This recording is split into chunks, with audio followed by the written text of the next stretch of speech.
Hello, hello, hello. Good evening, and welcome to our Louise Hay self-healing class. We're so happy to see your beautiful faces, and it's a good day today at First Center. Peaceful, joyful, and everything working out the way we want it. So today we want to start with an affirmative prayer for our class, and I like to do an affirmative prayer. Today, I give thanks, knowing that each day is God's perfect day. Today, I see the glory and grandeur of the gifts of God operating through me and celebrating the glory of life itself. I see the gifts of beauty and love expressing through all life, knowing that there is but one life. I live as an ever-unfolding action of God, expressing as peace, love, and joy, and I give thanks. Whatever I need, wherever I turn, the divine presence of supply is there. I accept this reality now that I am a divine outlet for the prospering action of spirit. My spiritual awareness of my connection of the one power and presence empowers me in my acceptance of the divine flow and the prospering action.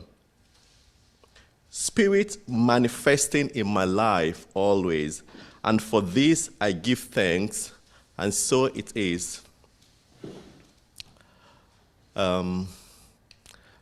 You're welcome once again to our Louise Hay self-healing class, where we'll come to encourage and challenge ourselves to be the best that we can and do the work that we need to do to improve on our being. So today we'd like to go into the lesson, and the title of the lesson today by Dr. Greg is Choose Your Affirmations. And we'll be getting more insights and information and knowledge about what we need to do as students of the science of mind.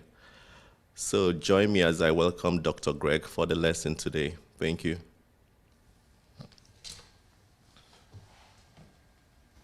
Hi, welcome everybody to our Thursday evening self-healing class, where we're teaching the work of Louise Hay, author of You Can Heal Your Life, and her source material always was Ernest Holmes and our textbook, which I have tonight with us for our lesson.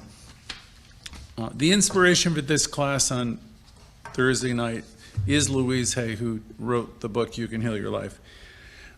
Louise Hay was a student of this center here in New York. She was a practitioner under Raymond Charles Barker. I believe she also was a student of Dr. Stuart Grayson. Louise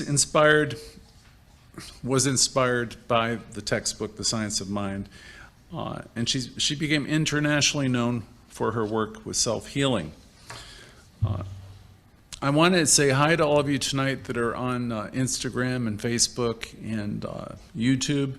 I'd like to invite you to come into our Zoom class. If you send us a message, we'll send you an invitation, or send your email, or text us in the chat or by email, and we'll send you a weekly invitation. We also have an e-letter that's full of interesting things that are very helpful. So ask for it, and we'll make sure that you get invited to what we do, and we can send you various PDFs and things that I think would be helpful to you. So let's start with the lesson. Ernest Holmes wrote that all thought is creative. So the stored memories that we have, the positive thinking we have, everything is creative. Everything about you, all your thought is creating.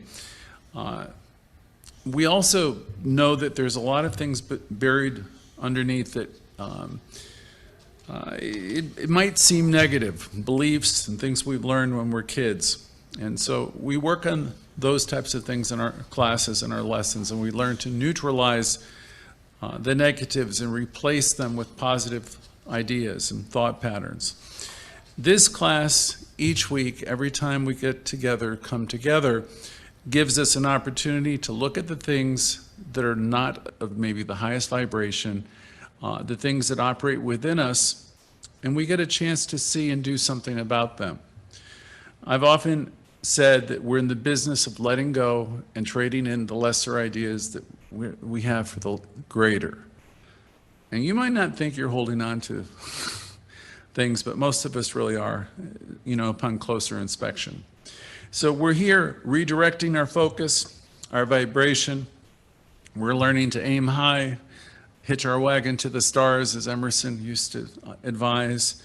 And we're knowing that the universe, it is forever and ever wooing us, guiding us. There's a part of you that knows, and if you pay attention to it, this internal guidance system that we all have, you will move forward in a much more quick way. In our day-to-day living, I was thinking today, I know that we can be our own worst enemies, but we don't have to be, right? And it's not that we're bad, it's just that we have a lot of habitual thinking. In the Louise Hay material, it's stated that we forget. We're in the business of remembering. As you come here, you remember the truth of who you are and what you possess and the power you can use, and then we forget. We leave the classes on Thursday, we leave the lessons on Sunday, and on either of these occasions, it's an opportunity for you to plug in and remember, but then, we do forget. And what operates at the base, for most of us, is a lot of unresolved issues. And eventually, if you stay with the teaching long enough and you do the work, all these issues come to light. Most of us who are involved in this coursework that we do here over time understand that the people who raised us passed on the best they could to us that they had. You might not think it was enough. You might remember your childhood with a lot of pain. I remember when I was younger having issues with my parents, and I think it's fairly normal. But what we do is as we move forward in the teaching, we come to an understanding that they, our parents, our grandparents, our brothers and sisters, everybody that raised us, when you work with elevated consciousness, you come to the obvious conclusion that however it was, they were passing on what was passed on to them, and they were doing the best they could. So we at last can make peace with our past. So we attend in these classes every Thursday night, and I've been doing this class since the mid-'80s, since the book of Louise Hay began to circulate the globe. We teach people about self-healing and power. We intend to awaken from the dream where we think life is hard and that life is working against us. And we begin to acknowledge that we have created, the obstacles in our life, oddly, are created by us. I had a great teacher, Bill Tolliver, who used to say, we are the authors of our own experience. So you're writing the chapters of your own book. And you have the ability to start a new chapter right here, right now. I joke in these classes, I'll say, so how has it been, Shakespeare? Because you're writing the script and you're creating people to be wonderful or terrible or the villain or the savior. This is really the power that you have actually in your own life. We have a tendency, though, to be other referred and blame people, and that's the mistake. The truth is that everyone is whole and complete and perfectly unfolding, and if we're really smart, we increasingly get out of the game of the blaming and others, and we stop blaming ourselves too.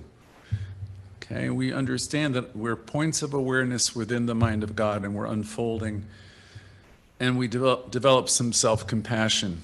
Never, never, never criticize yourself. Okay, that's a line from Louise Hay. There is a part of us that is so critical. You know, we see what's wrong with others, what they're doing wrong, and how they're doing things wrong. And you know, that goes right back to biblical stories. You know, you see all this stuff in other people, but you can't get the log out of your own eye. So when you come into this teaching, you wake up and you realize, my goodness, I'm living in a perfect world, and it's perfectly unfolding by means of all of us. And your work is really done from a higher perspective, and you're doing your work on yourself. And you're thrilled to know that, you know, this is my work to do. I'm being about my Father's business, and I know all these other folks are doing the best they can, and I want to be a cheerleader to them, an encourager to them. I want to release the need to have any negative commentary towards them, because I know they're doing a great job with what they have, and I'm here to celebrate that. So we're trained to be champions and cheerleaders here. Anybody can project what's missing in them onto other people and other organizations and what's wrong. But the real gifted person comes from the place of acknowledgement of what's right, and you build on the good. So if you're here, it's a great opportunity. If you're going through some bad situation, some tough circumstance, if you find yourself stuck, you find yourself abandoned, you find yourself going through a rough patch, friendless or hopeless or anything like that, I know all these states of consciousness are painful, but if you're going through anything tough and you come to a place like this, it's really a great opportunity now for you to seize the moment and turn it around. There's an old adage, nothing changes if nothing changes. And the thing is, you have power to change. You have executive power that Ernest Holmes spoke of to write your life, claim your life, to create the best version of yourself that's possible. So this is a moment, there's a little bit of an urgency here, not because you have to do it for anybody, but why would you want to keep perpetuating things that don't work well when you know you could create something starting here, starting now, that's wonderful and new and full of life and positive expectancy and wholeness and healing. So I'm making an assumption here, and the assumption is if you're here, you're not here by accident. If you're here, it's because you want to take a deeper dive, you want to grow, you want to step out of the shallow lives. I love that Lady Gaga song, you know, we're far from the shallow now. Well, we are. Once you're getting into the root and cause of what's right and what's wrong in your life, you're not in the shallow waters anymore. You realize I am cause to my own experience. It's not the Flip Wilson, the devil made me do it. It's not my boyfriend, my girlfriend. It's not my pastor. It's not my friend. I'm cause to my own experience. So all healing that we have is self-healing. And we realize here that no one saves us from our lives except for ourselves. So this sounds tough in the beginning, because usually you go to spiritual centers to have people cheer you up and tell you, you know, all the good stuff you want to hear. And when I first encountered this teaching, I thought, wow, Louise Hay and then Ernest Holmes is saying, I'm 100% responsible for my own thoughts and thinking. And I need to look in the mirror and say, I love, accept, and approve of you exactly as you are. And I might have to say that when I have a lot of unresolved issues, but you know, that's where the work begins. Each of us are individualizations of spirit, and we're here to learn, and we're here to grow, and we're here to heal our lives. And we teach you here that you have everything you could possibly need. It's all provided to you. You might think you need a guide, you might think that you're not enough, and you might think you don't have enough, and you might be caught up in some story of not enough, not enough, not enough, and shame and blame. And because that's where a lot of people are caught up. But those are not ideas of truth. Those are ideas that you have bought into along the way. Somehow you've learned, you thought that you should look a different way and sound a different way and have more to be acceptable. And we've all bought into a lot of that stuff. It's part of the programming, and most of that stuff, as you come to our classes one by one, you will begin to let go of the limiting thoughts and ideas that you have. First Center, most of all, is a place that keeps this teaching alive in New York City. We meet, there's a serious-minded group of people that come together every Tuesday night. I want to give them credit because they all financially support the center, and they're all committed to high ideals, and we're following a mission, and we're growing, and we're working it out together. And it's been a 2-year process, and I'm so very proud of everybody because they have that commitment to work through all of this, because we have a teaching that's amazing, and we want to keep it current. We want to keep informing and reminding people of how great they are, and not to let the inner dialogue sink them. So we're here to challenge you to lift your dialogue up and step out of those states of consciousness where you're nurturing fearful ideas and doubt and all of that. And we want to remind you that the universe always has your back and that you can have a great life. A life that's full of positive expectancy, wholeness, creativity. In order to have that, though, there's a certain amount of what we call work. We have to do the spiritual work, right? To let go of the things that are sabotaging us. And it isn't an outside job. It isn't about the employers or the economy or the political system or any kind of oppression. It's really, the self-sabotage is always the internal dialogue. So Thursday night, always we ask a question that's so very important, and maybe it's misunderstood. I was having a nice chat with Reverend Joyce this morning, and the Thursday night question that we always ask of this class, if you think about this week, and you think about what your thoughts have been, have your thoughts been generally very life-giving? The question is, what has the conversation been like with the most important person in the world? And in your world, that's got to be you, right? It has to be you. So have you been like rah, rah, rah? Have you been a cheerleader for life and for yourself? And, only you know what it's like to be you. Are you full of joy and laughter and fun? And if so, I really want to celebrate you, because you're one of the people Ernest Holmes spoke of.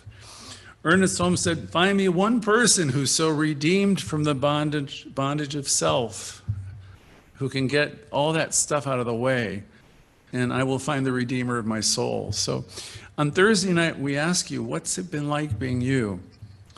It's really a question of like, have you been nurturing yourself the past few days?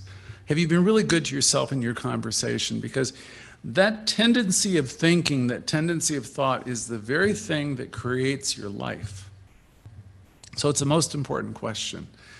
And when we ask it, we go around in the Zoom experience, we'll say, well, what's it been like being you this week, Shirley or Sally, Ted, or Joe? We're never really asking what you've been doing.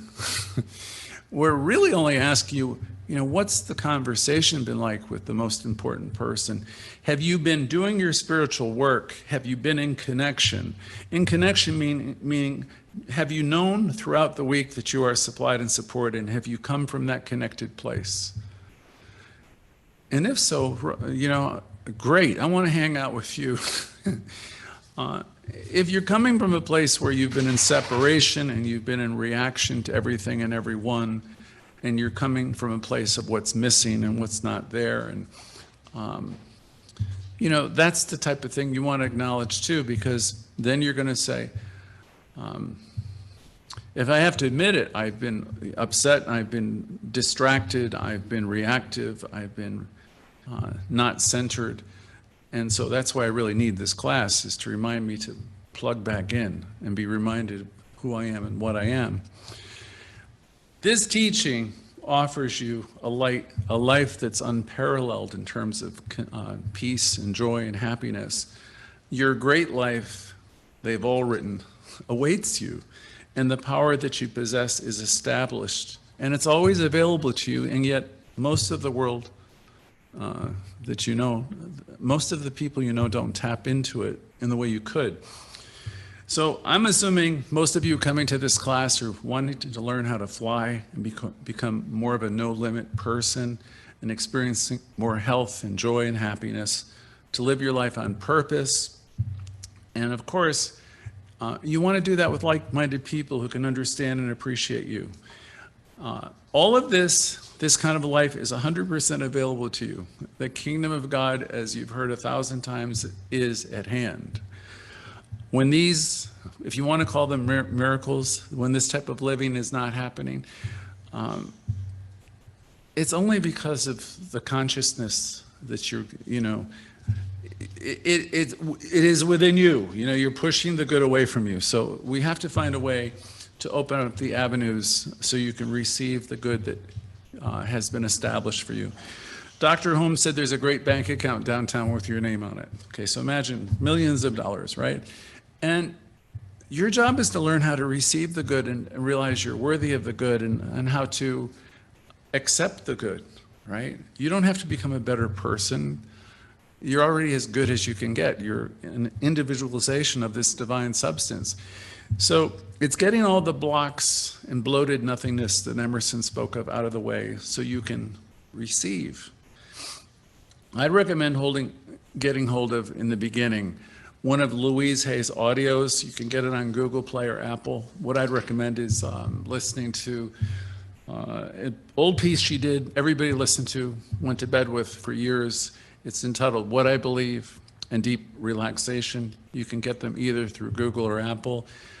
Let yourself just bathe your consciousness, and basically she's teaching the teaching in like a 20-minute loop over and over again to remind yourself of how great you are, and to let you really consider some bigger ideas than probably what you spend most of your time thinking about.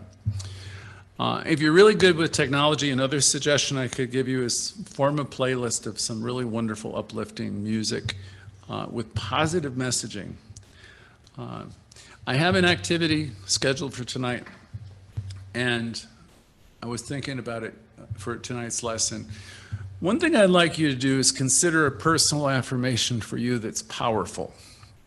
And I can attest that for the past 35 years, I've had like probably 4 or 5, and there's a couple that have been sustaining me for all these decades. One of which is, I am supplied and supported. I am supplied and supported. I might say that to myself 100 times a day. There's been days where I've said it 200 times. And the reason I want you to find one of your own is because throughout anyone's day, you're going to come up against things, subconscious patterns that will have some negativity, and I want you to have an automatic answer for them. Okay, I want you to be able to stop it right there and say, next, stop in the name of love, I am supplied and supported. So have one that is uniquely yours, and maybe you can consider what that would be right now as I'm speaking.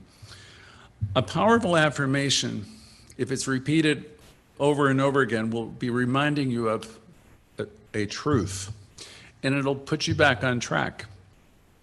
It may not be enough to actually, a treatment is a complete ridding yourself of what the textbook says, negation. So we can talk more about teaching affirmative prayer treatment later, but having a powerful affirmation is really, really helpful, useful. So I hope everybody's thinking of theirs now, because we'll give you an opportunity to talk about your affirmation in a moment.